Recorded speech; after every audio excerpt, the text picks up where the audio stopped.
Bine v-am găsit, dragii mei din Zodia Săgetător, oriunde v-ați afla. Bine ați venit tuturor pe canalul meu, Tarot Flor de Loto, numele meu este Nina, pentru cei care nu mă cunosc și ca de obicei mă bucur să vă am alături atât pe dragii mei abonați, cum de asemenea și pe cei care poate sunteți pentru prima oară aici pe canal. Azi voi face o lectură specială despre un eveniment cu totul special, un eveniment care de obicei are loc odată la 20 de ani, și anume alinierea a 6 planete pe aceeași axă.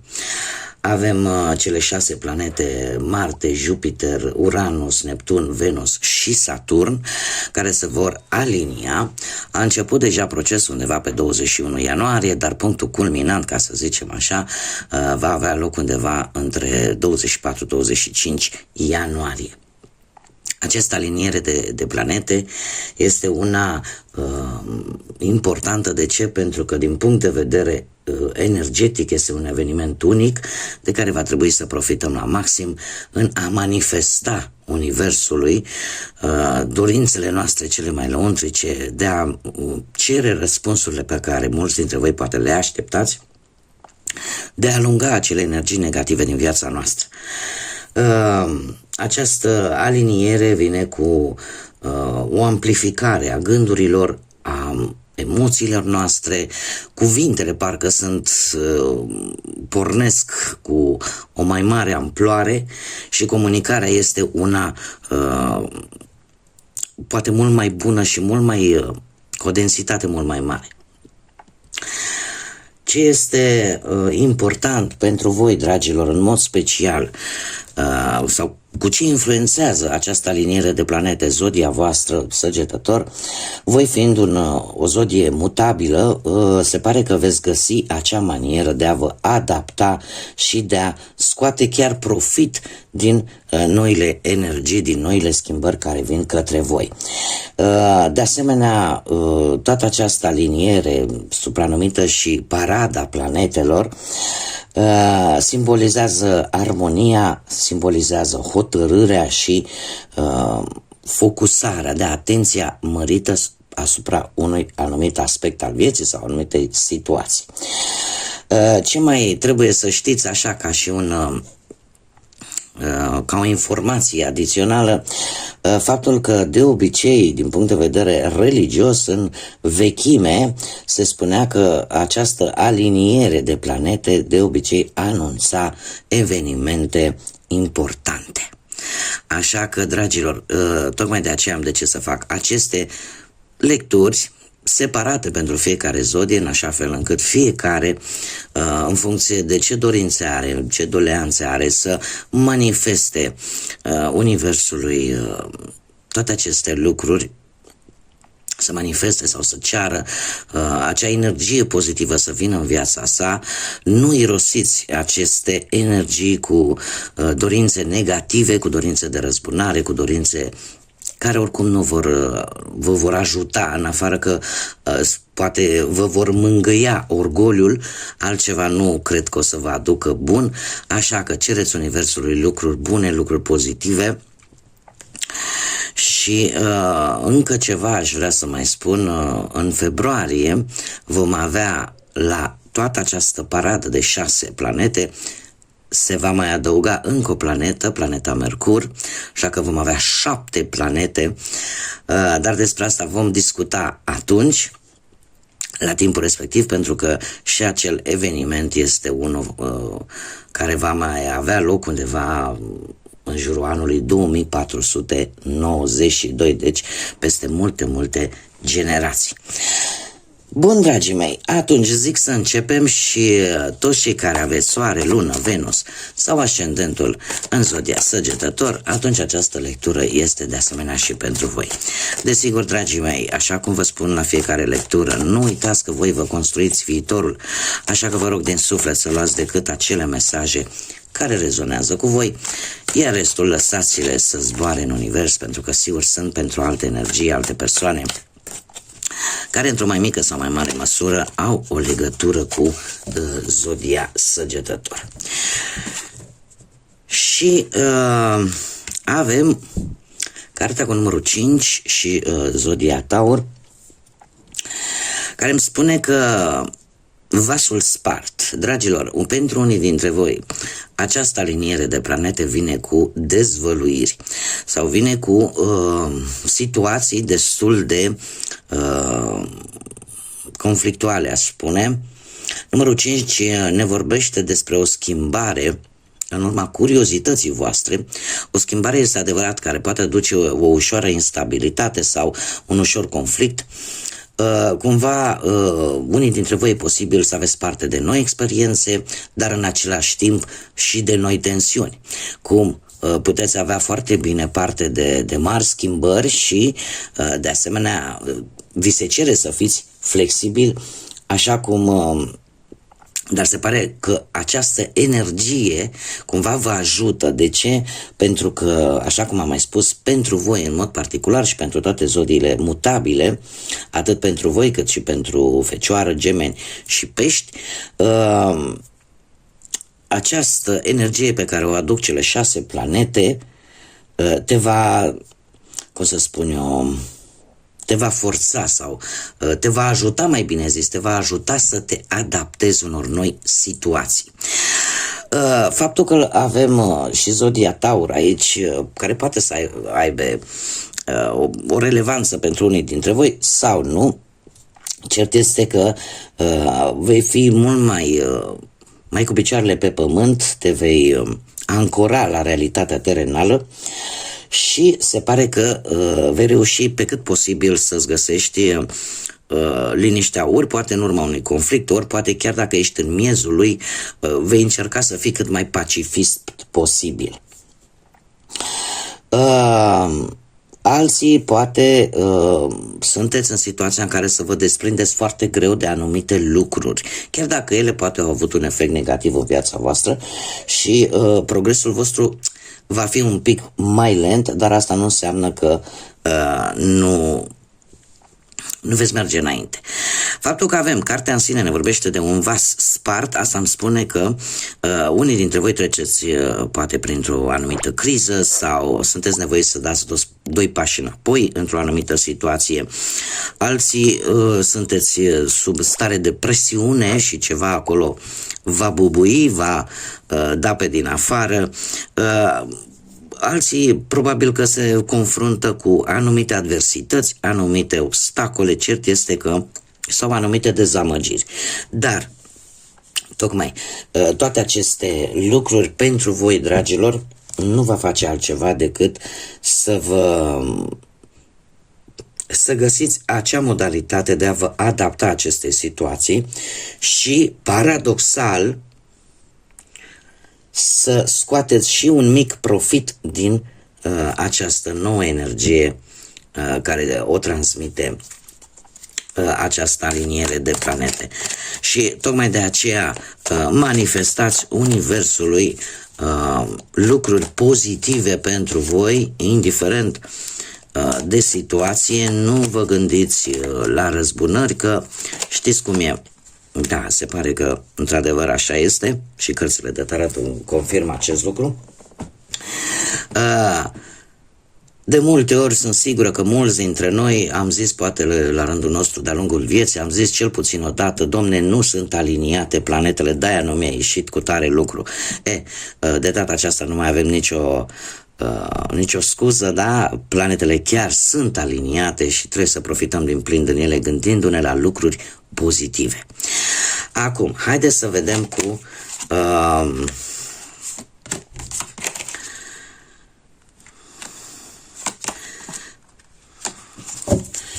dragii mei, într-adevăr aici avem turnul care coincide foarte mult cu prima carte din această lectură. Turnul care vorbește de situații explozive, situații care vin brusc în viața voastră și care poate chiar au venit deja, care v-au dat un pic peste cap. De ce? Pentru că au venit cu un scop bine determinat. Turnul este cartea care în general ne vorbește despre schimbări foarte bruște, de obicei cu caracter negativ, cel puțin în primă fază, dar pe o perioadă mai lungă o să dovedească, ca să zic așa, că toată această schimbare a avut un rol pozitiv pentru voi. Știu că sună un pic rar acest lucru, dar cartea în sine asta simbolizează, cartea Turnul. Avem tarotul de Marseilla, în care această carte este numită Casa lui Dumnezeu, tocmai pentru că trimite, ca să zic așa, ne vorbește de o situație care e mai presus de voi, în care o schimbare bruscă intervine în viața voastră pentru că nu există o bază solidă, pentru că drumul respectiv pe care unii dintre noi suntem nu este cel pe care ar trebui să fim. Da, aici ceva era putred, poate la nivel de mentalitate, poate, da, la felul în care poate gândiți lucrurile, da? Deci nu întotdeauna ce vine brusc și negativ în viața noastră are neapărat, Domne, are ceva, Doamne, cu mine, sau Universul nu e în aceeași armonie cu mine. Este pentru că vrea să vă învețe ceva, da? Avem de asemenea un as de cupe care ne vorbește de noi începuturi. Avem distrugerea, da, care vine brusc, după care avem noi începuturi și eu aș tinde să cred că este vorba despre dragoste pentru mulți dintre voi, fiind o lectură generală, da, nu vom face așa cum am obișnuit pe acele grupe ale vieții, da, muncă, bani sau dragoste, voi va trebui să adaptați, este o lectură generală. Așa că asul de cupe îmi spune că vine cu un mesaj pozitiv, mai ales în dragoste, da? Cu sentimente puternice, cu o reînnoire, cu un nou început, poate cu o renaștere de noi sentimente, cu persoane noi, de asemenea, cu lucruri noi care vin în viața voastră și care formează așa ca o conexiune foarte profundă. Avem de asemenea aici și un 7 de cupe, care în general este cartea visătorului, cartea iluziilor, a tentațiilor, de asemenea a acelor oportunități un pic înșelătoare, așa că se pare că de oportunități nu vei duce lipsă, ele vor fi, decât ți se cere să acorzi foarte mare atenție la ce alegi. De ce? Pentru că alegerile de astăzi vor putea avea repercursiuni mâine, da? Pe o perioadă lungă de timp. Așa că mare atenție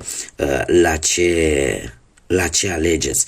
Cum de asemenea avem și acest cavaler de monede, am văzut foarte bine și aici avem o zodie de pământ, se repetă zodiile de pământ, Taur, Fecioară, Capricorn, care vine într-adevăr cu o lentitudine în anumite situații, da, lucrurile nu se vor mișca atât de repede pe cât v-ați fi dorit voi, dar într-adevăr poate să fie vorba de cineva care se îndreaptă către voi, cineva foarte meticulos, cineva care are foarte multă răbdare și are un comportament responsabil. În ceea ce privește situația în sine, da, dacă nu ținem cont de o anumită persoană, îmi demonstrează că situația voastră în aceste zile va fi una în care va trebui să fiți mai responsabili, va trebui să fiți mai perfecționiști și o situație care își cere foarte multă responsabilitate pe toate aspectele vieții, indiferent că vorbim de viața profesională, financiară sau sentimentală. Încercați să nu lăsați ca încăpățânarea și faptul că poate lucrurile ar trebui făcute numai și numai ca voi, da? Lăsați, adică luați în calcul poate și părerea altora.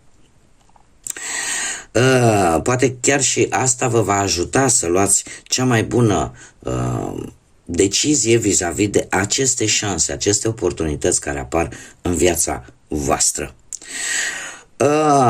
Nu știu dacă ar mai fi de zis ceva. Eu aș spune că într-adevăr e posibil o ofertă tentantă să se îndrepte către voi, dar folosiți-vă, fiți meticuloși, fiți perfecționiști, fiți atenți în așa fel încât să puteți să alegeți exact ceea ce voi aveți nevoie și să transformați toate aceste șanse și oportunități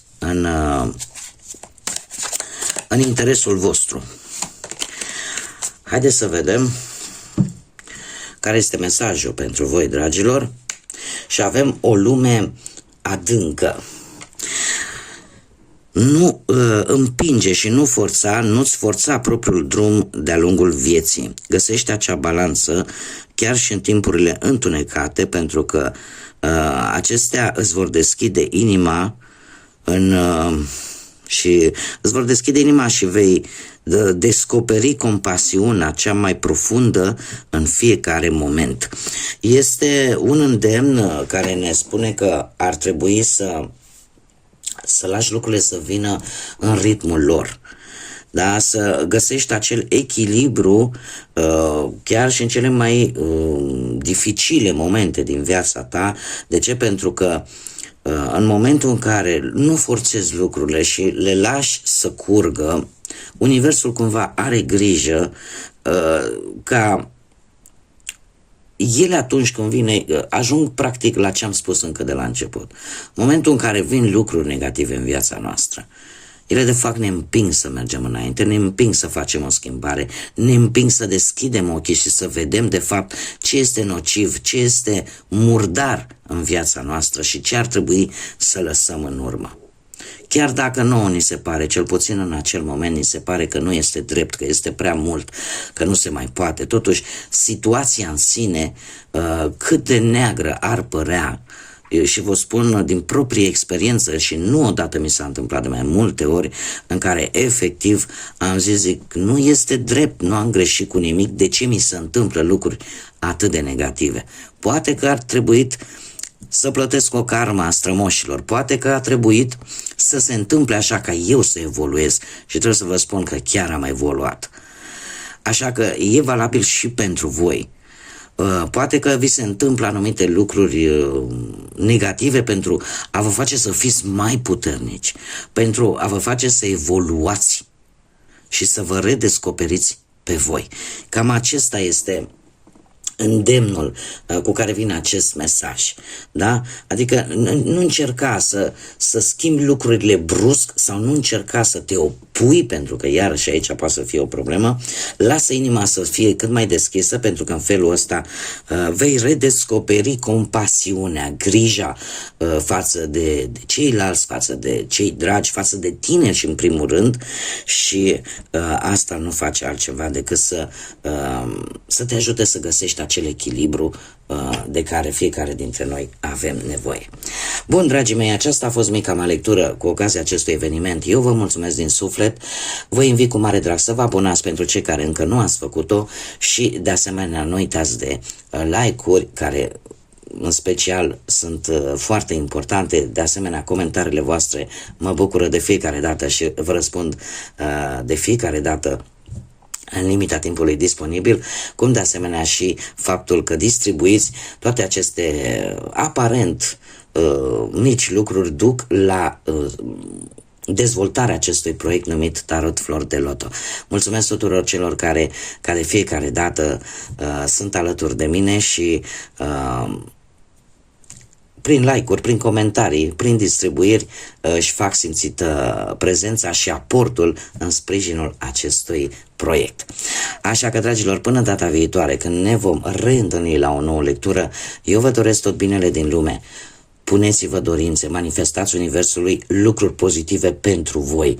Nu irosiți această energie cosmică atât de puternică pe lucruri care nu au valoare, pe răzbunări, pe tot felul de lucruri negative.